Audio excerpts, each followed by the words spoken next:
How do you become more valuable to your customers and clients? Here are 3 quick ideas for becoming more valuable to your customers and clients.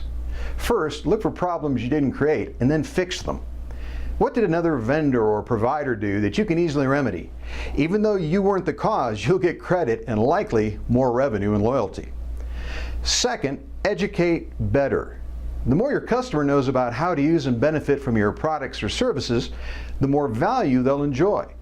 Explain how to fully utilize what you provide, because features and benefits are worthless unless your customer understands and uses them. Finally, anticipate problems. I recently needed new front brake pads on my SUV. My service rep told me I didn't need new rear pads yet, but that I would in about 10,000 miles. And that meant an additional trip to the shop that I didn't want to make. So I had both front and rear replaced at the same time, saving me time and hassle. Regularly brainstorm with your team ways that you can become more valuable to your customers. So how do you add value for customers? What does it take to enhance the value of the products or services that we offer? And I'm going to take a little bit of a different approach. I think you need to stop worrying about that. As someone who, with the president of a mutual fund company, started a little business called the Value Added Institute several years ago, it amazes me in my research about how you add value, how many organizations are trying to lump on things that they consider to be valuable to inferior products and services. In other words, what I'm saying is worry more about how value is woven into the very fabric of the product or service that you're offering. Worry less about lumping special offers and special values and special deals on top of what you're already doing. When value is the first concern rather than something is added, that's when you begin to break through and create a distinctive product or service that the marketplace and your customers will value. How do you become more valuable to your customers and clients? Well, you solve more business problems. How do you do that? Well, first of all, you have to know what their business problems are. How do you do that? Well, you might ask them. When you ask your clients what they want from you, what they need from you, and you focus on those wants and those needs, that's when you become more valuable. It really comes down to a conversation. Anybody can do that. You can do it with an email survey. You can do it every time you see your customer. You can give your customers lots of ways to give you feedback. The key is that once you ask for the feedback, once you ask the question, how can we do better for you, offer you more, help you in another way? Well, then you have to do it. Because if you ask the question and then don't do it, it proves you do not really care.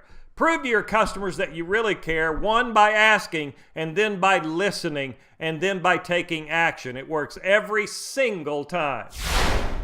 Hey, it's Joe Calloway. So how can you be more valuable to your customers or clients? Here you go. Be the easiest to do business with. Let me tell you something. In this marketplace, if you are easier to do business with than your competitors, that is a big, big, big time competitive advantage. I traded cars a couple of weeks ago. I drove my car on their lot. 45 minutes later, I drove my new car off their lot. It was mine. I owned it. The paperwork was done. Everything. Have you bought a car lately? 45 minutes. And that's why I went to that particular dealer, because they make it so easy. On a scale of 1 to 10, how easy are you to do business with? If 1 is excruciatingly difficult and 10 is incredibly easy, if you're a 6 and one of your competitors is a 10, you got a big problem. Be easy to do business with. Big value there. Hey, it's Randy Pennington with a tip to create more value with your customers. It's one I've experienced in action for over 20 years as a customer with Sewell Lexus in Dallas, Texas. Deliver what the customer expects every single time and a little bit more. Here's what that means. First, you have to master the fundamentals to deliver on the customer's expectations for quality and service. It requires optimized processes, up-to-date skills, and a culture that values people as partners, not cost.